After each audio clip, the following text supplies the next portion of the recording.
Travis just got back from the Cayman Islands. Was he there just for a suntan, or was he counting his crypto?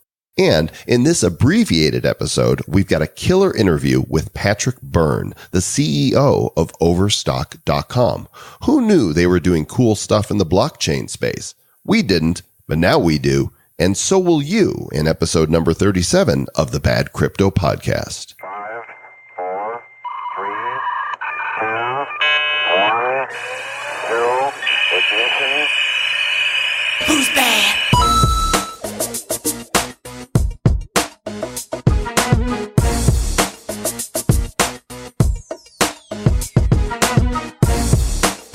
Welcome back from the Cayman Islands, Travis Wright. Your dream was your ticket out. What were you doing? What happened there? Yeah, my co-author of Digital Sense, Chris Snook, a big fan of the show. Snooky, yeah, he and I had a book signing and an event where we were talking about cryptocurrency, blockchain, and Internet 3.0, and the Cayman Enterprise City, it's actually CaymanEnterpriseCity.com. What they do is they actually help companies move to the Cayman Islands to help them with their international business affairs, and so they put on this event, and we chatted crypto all night long. I mean, it was supposed to be like a 2.5-hour event. It turned into nearly, I think, by the after party dinner kind of thing. I mean, it was like 4 or 5 hours, and there were some amazing people down there that are doing some great stuff. We had one of the founders of Factum there. That was awesome. We also had one of the founders of Digibyte was there. There were several companies that were doing ICOs that were there. There were some really high level people there, and also some novices. And they all came up to us afterwards and said, "Wow, what a great event. We need to do this every year, if not quarterly." And so I believe we're going to have a crypto Cayman event sometime in April 2018. So awesome. Well, maybe there'll have to be some badness there. Yes. So bad crypto was well represented. I know you were in LA, and so I cruised down to the Cayman Islands, and it was actually getting to the Cayman Islands was such a fiasco. I was supposed to get there a day early, but I flew American, and I left my house at 4 a.m. Got to the airport at 6. Arrived in Miami before 10 a.m. and then could not get on the 12:30 p.m. flight, got booked on the 7:30 p.m. flight. That flight ended up getting moved back to 10:30 because of a plane issue. And then we boarded that plane, and then they made us deboard that plane and go to the airport, or actually go to a hotel because it got canceled. And so the next morning, the flight was at 5:30 a.m. I got to the hotel at like 12:30, and I was exhausted because I'd only gotten like 90 minutes of sleep the night before. So I slept right through, woke up at like 5:40 a.m. I was like, oh, my flight just took off 10 minutes ago. So I had to be rerouted to freaking Charlotte and then routed. So I basically missed a day in the Cayman. So I didn't really get to do a whole lot of fun stuff there. However, it was mostly business, but I did get to go to the beach the morning before I flew out. So that was great. Amazing ocean. Like, it's completely still on one side of the island, the Caribbean side, completely still. It's almost like you're in a big lake. Unreal. Well, you know what's not still? The price of Bitcoin. True. Finally. Wow. Broke through 5,000 this last week and hit as high as 5,800 as of this recording right now. It's sitting around 5,700. Ethereum also taking off again, currently at 335, and Litecoin at $65. The altcoins, not so happy in general, but, the primaries bouncing back. And in the next episode, we're going to delve a little bit into what might be causing that. But today's episode is abbreviated because, as you just heard, Travis has been traveling. I just did a talk and a panel out at Vid Summit, Daryl Eves' great event in Los Angeles, vidsummit.com. And so we're short on time. We want to make sure that we've got a Monday episode for you. And so no questions or news today, but please do submit your questions to us. Any of the means that you can reach us are great. badcryptopodcast@gmail.com. Click the contact form link at badcryptopodcast.com or call our voicemail. We always have our friendly Google Voice standing by. And what's that number, Travis? The number is 708-885-9030. And yeah, leave us a comment, leave us a question, give us a suggestion, something great. Just keep it brief. Don't use the whole 3 minutes because we won't listen. No. Keep it around a minute. That'd be good. What you're going to hear today, you're going to want to listen to the whole thing. This is the last of the interviews which we conducted at the Nexus Earth conference in Aspen just last month. And you've already heard from a number of our other interviewees. This one I don't know if it's my fave. I liked them all, but I'm really looking forward to you hearing this one because we got to sit down with Patrick Byrne, the CEO of Overstock.com. And for those of you that don't know, Overstock was the first major online merchant to accept Bitcoin. And this guy was amazing. So just sitting down and chatting with him was really an honor because this guy has been on the forefront of retail cryptocurrency and what they've created in parallel with Overstock. They've created a company T0, that's letter T, number 0.com. And it is one of the first exchanges that is approved by the SEC. So they're doing some amazing stuff over there. And this interview is pure gold. You're gonna want to hear this whole thing, like Joel said. Well, let's let Patrick tell everybody about it. And here we go to the interview with Patrick Byrne. This cat sitting right between us is the CEO and founder of Overstock.com, Mr. Patrick Byrne. How you doing, my friend? Joel, great to be here. Thanks. Loving this outfit. This Very is nice. Very slimming. Oh, yes. Well, I go for Asian clothes. I find them very comfortable. So I always pretty much dress Asian. You seem kind of zen. Like I heard you give some of your talking on the panel, and you're just kind of this chill guy. What a nice thing to say. Yeah. Thank you. It is a compliment. We're very nice here on the Bad Crypto Podcast. We might want to call it the Nice Crypto. Nice Crypto Podcast. That would be bad. No? Very nice to meet you as well. Good Travis, good to see you, sir. sir. Big fan of Overstock. I've used it quite a little bit. Good. Good stuff. And And all the money you're saving. saving money. But you know what's interesting is that we've talked a couple of times about how Overstock has been on the forefront of e-commerce and accepting cryptocurrency. So when did you guys decide to accept crypto? And that was 3-4 years ago. 3-4 years ago. It's coming up on 4 years, I believe.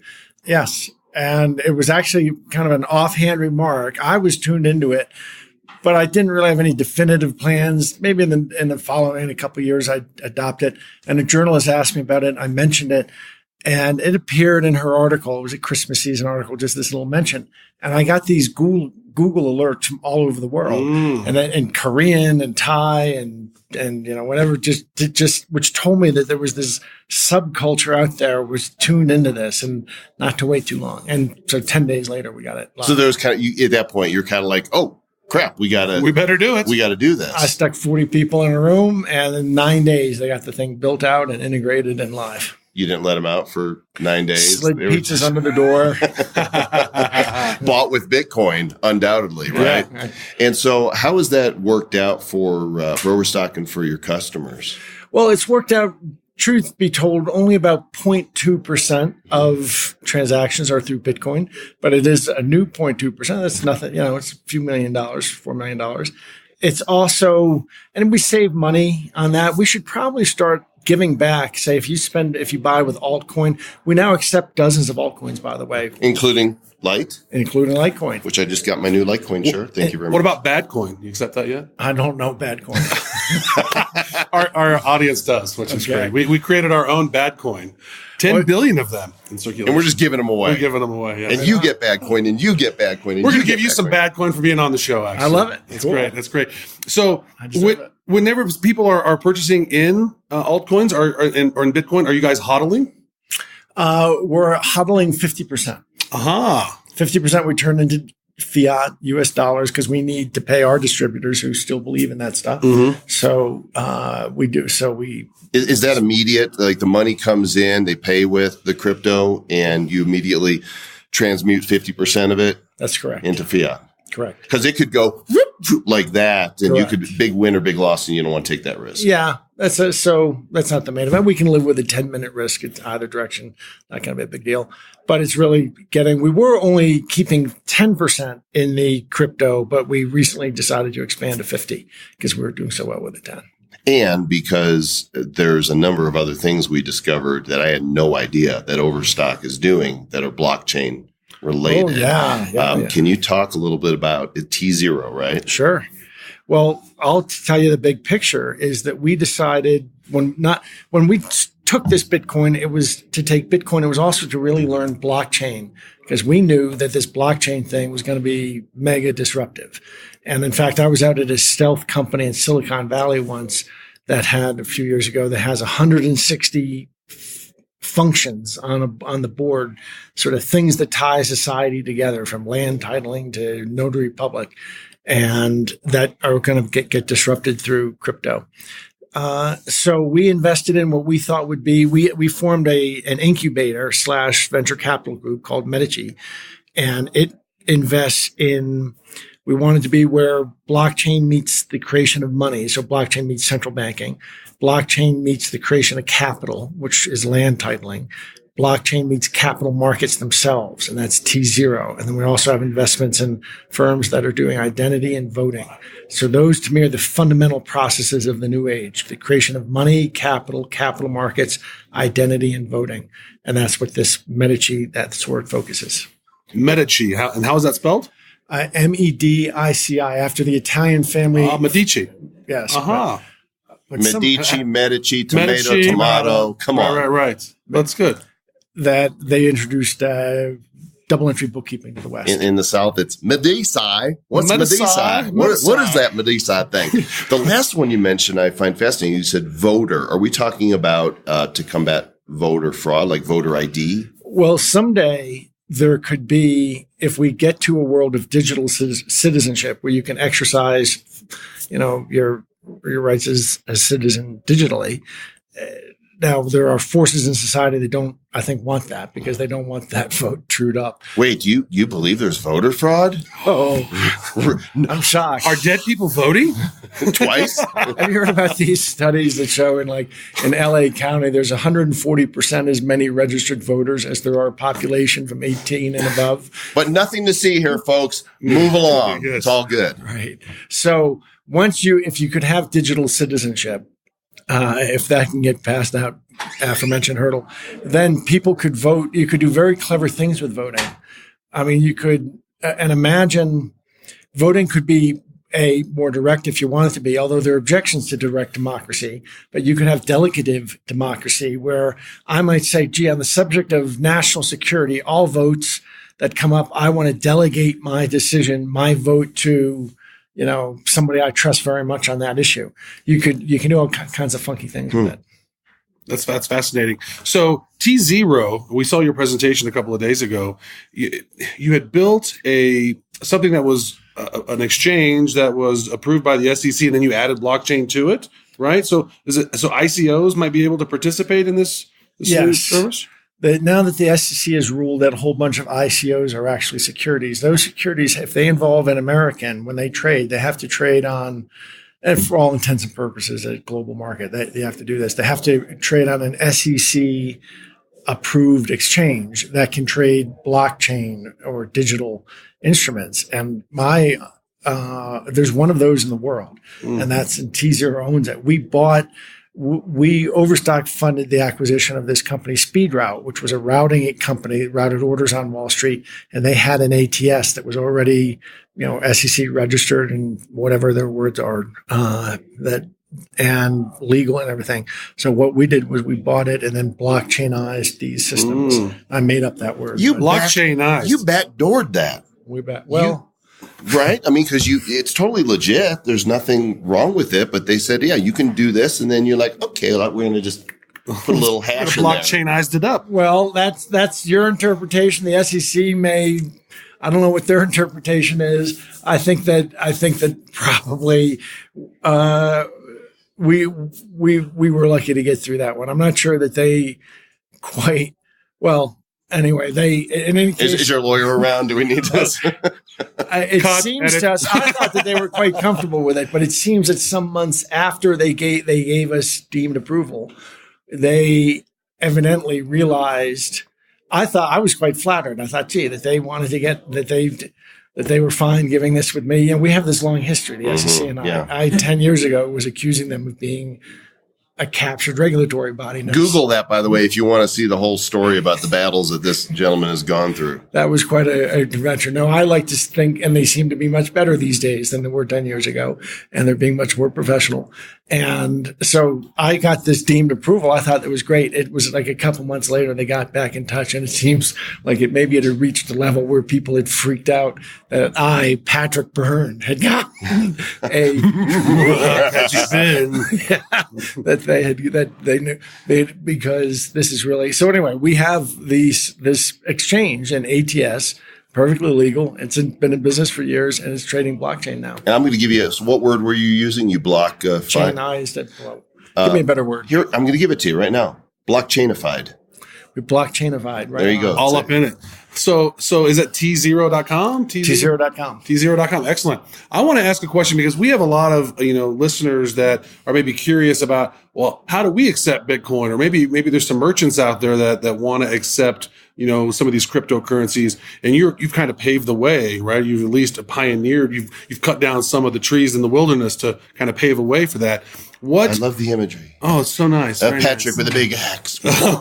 Oh, my. Yeah. So what kind of recommendations would you give or advice to maybe a company that's looking to accept some of these cryptos? Well, you probably go to a firm like Coinbase and or wallet. Do you have other wallets that you like to mention? There's other wallets that we There's like. all kinds of there's exchanges and wallets. I mean, Jack's wallet, Exodus wallet, right? And then you got Poloniex and Bittrex are popular exchanges. Kraken, all that good stuff, and T0. Well, we made a deal with Coinbase as a merchant to accept.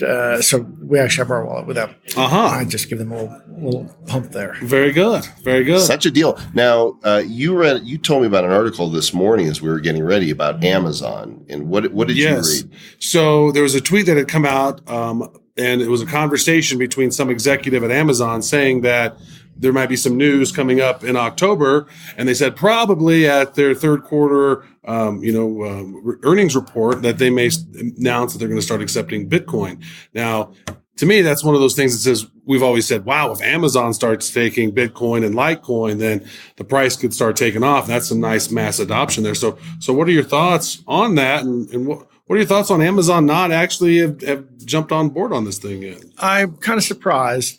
Although my guess is it's because I jumped on it first, and Bezos evidently doesn't like me, and so I thought you guys were best buds. No, you guys were homies, drink beers. He chews out reporters who say nice things about me and stuff like this. So basically, we will never have an interview with Jeff Bezos. Is what you're saying?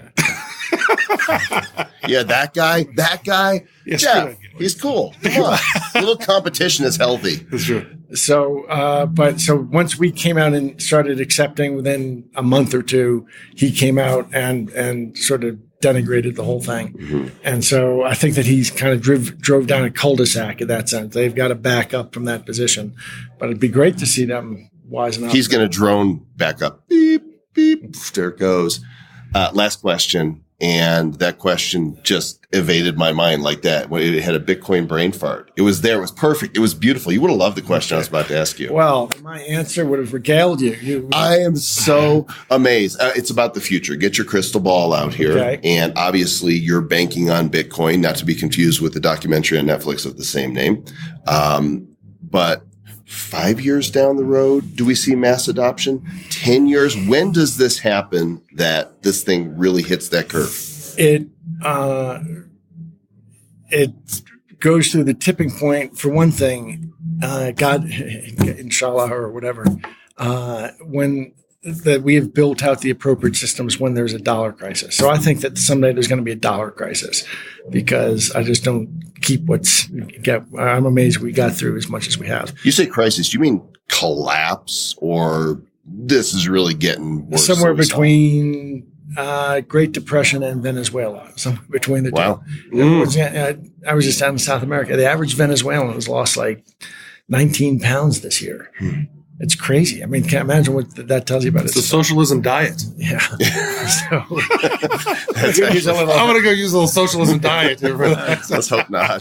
So, So I think that my dream is that we have enough time in the entrepreneurs in this community to create these robust alternative institutions like capital markets and central banking and such, so that when that crazy Keynesian magic money tree system collapses, there's this hot standby right there ready for society to switch to.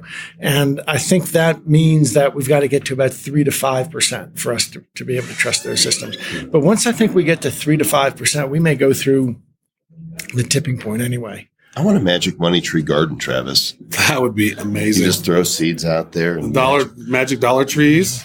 Or, just get yourself a Federal Reserve printing press and, 6 cents a piece, print out $100 bills. That's a pretty good deal.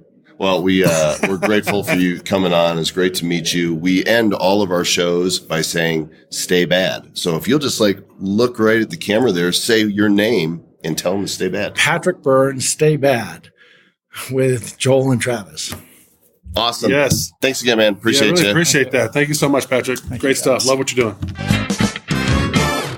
So good. So good. I loved meeting with Patrick and excited to see what they have happening over there at Overstock. And we're also excited that you're here and that you're enjoying the show and have made us consistently a top 100 business podcast on iTunes. Also, many of you now listening to us on Spotify, iHeartRadio, Google Play, SoundCloud, YouTube, and Stitcher Radio. And we're looking at some more outlets as well. So thank you for being part of the Bad Crypto universe, Bad Cryptopia. Yes.